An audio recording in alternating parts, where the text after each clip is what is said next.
Good afternoon. My name is Brinklee McDaniel. And my name is Haley Lawrence, and we are here at the Ozark Media Arts Festival.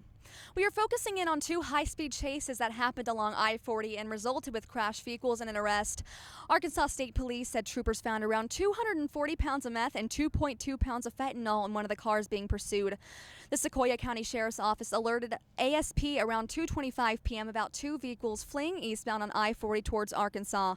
One vehicle was a Chevy Tahoe and a Jeep Gladiator. The police took over the pursuit of the Tahoe around 2:30 while authorities continued to pursue the Jeep.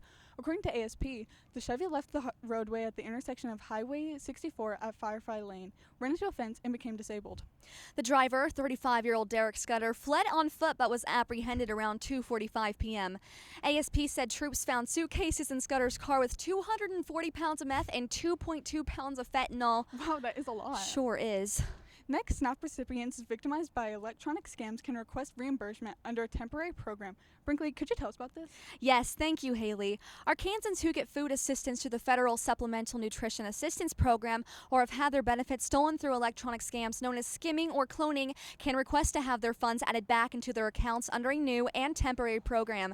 Back to you, Haley. Thank you, Brinklee. Under a newly enacted federal law, SNAP recipients can ask the Arkansas Department of Human Services for reimbursement of benefits lost due to cloning or skimming. This is a temporary program. It only applies to thefts that occurred between October 1st in 2022 and September 30th, 2024.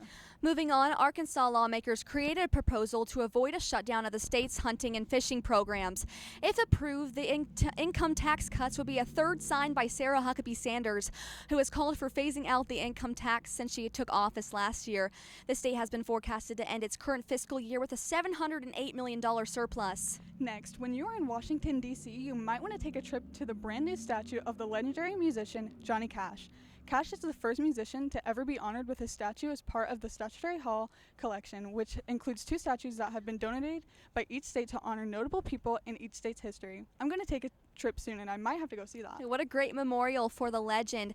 And for our last report today, the Arkansas State Parks enter agreement with AmeriCorps, Engage Arkansas, and Arkansas Parks and Recreation.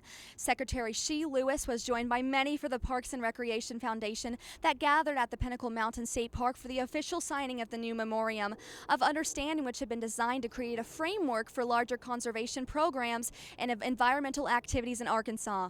The celebration recognizes over 1 million Americans who have chosen to serve their country through AmeriCorps programs. Thank you.